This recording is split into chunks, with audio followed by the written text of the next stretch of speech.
अखिल भारतीय जनसंघ ने ऐलान किया कि पार्टी उत्तर प्रदेश विधानसभा चुनाव 2027 में जन केंद्रित, किसान हितैषी और सांस्कृतिक राष्ट्रवादी मुद्दों के साथ उतरेगी। पार्टी पेपर लीक, बेरोजगारी, किसानों की समस्याएं, खाद्य मिलावट और भ्रष्टाचार को प्रमुख मुद्दा बनाएगी। साथ ही गोरखा समुदाय के सम्मान, महिला सुरक्षा और गौ रक्षा को भी प्राथमिकता देगी।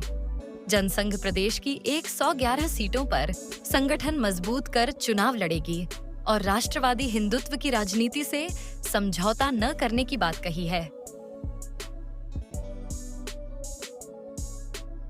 वर्तमान में उत्तर प्रदेश का Akhil Bharatiya Jansangh party press conference का आयोजन करने का उद्देश्य आगामी 2027 में होने वाले विधानसभा चुनाव को लेकर हमने प्रेस कॉन्फ्रेंस का आयोजन किया हुआ है, जिसमें हम 111 सीटों पर प्राथमिक रूप से हम चुनाव लड़ेंगे और हमारे जो मुद्दे होंगे वो भ्रष्टाचार मुक्ति, फिर पेपर आउट वाला मामला है, चंदा चोरी वाला मामला है, किसानों के विषय मामले हैं बहुत सारे, तो इन्हीं सब मुद्दों पर हम चुनाव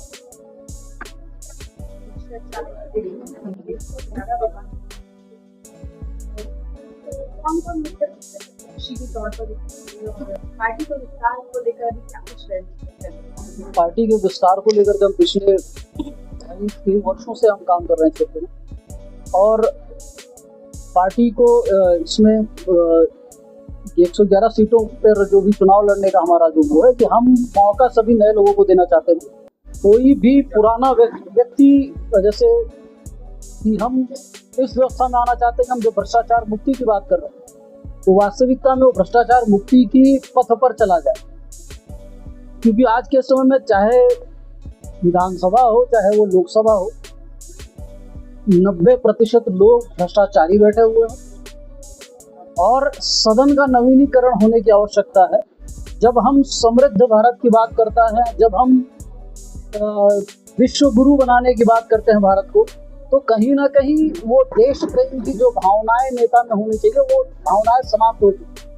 वो देश प्रेम नहीं, वो कुर्सी प्रेम की भावनाओं के हिसाब से कार्य कर रहे हैं और उसी उद्देश्य को देखते हुए हम नए लोगों को, नई व्यवस्थाओं को, क्योंकि जब कहा जाता है संविधान में अंकित है कि 25 वर्ष के व्यक्ति को चुनाव लड़ना चाहिए या वो चुनाव लड़ सकता है, लेकिन कभी कोई किसी भी पार्टी से व्यक्ति जो है 25 वर्ष का व्यक्ति कभी कोई चुनाव नहीं लड़ा है।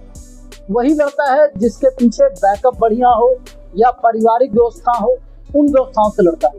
जनसंघ का लक्ष्य है कि मध्यम वर्ग से, परिवार से आने वाले व्यक्ति को भी सदन में भेजने का प्रयास किया जाए, जो गरीब है उस तबके के व्यक्ति को भी सदन में भेजने का प्रयास किया जाए, जो शिक्षित हैं उनको भी भेजने का प्रयास किया जाए। मतलब हर वर्ग से सदन में जब लोग जाए,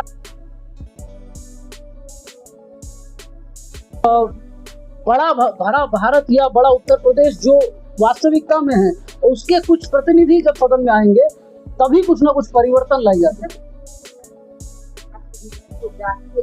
बहुत ही बड़ा समस्या है, तो आपकी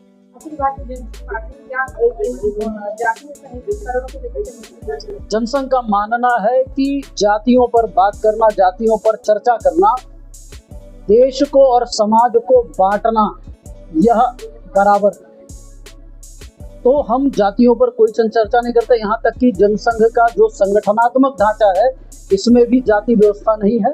मेन बॉडी है, शिक्षक संघ है, युवा संघ है, विधिक संघ है, ऐसी व्यवस्थाएं जनसंघ में है। तो हम गठबंधन को लेकर के हम देखेंगे, समय जैसा रहेगा उस समय उस हिसाब से निर्णय।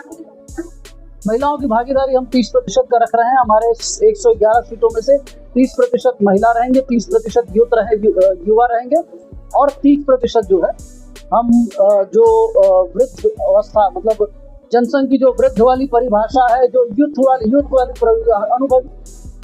वाली परिभाषा है, वह 25 वर्ष से 35 वर्ष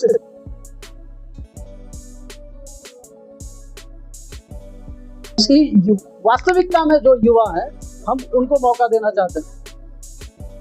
चैनल देश पर दिन न्यूज़ को बेल आइकन दबाकर सब्सक्राइब, लाइक और शेयर जरूर करें।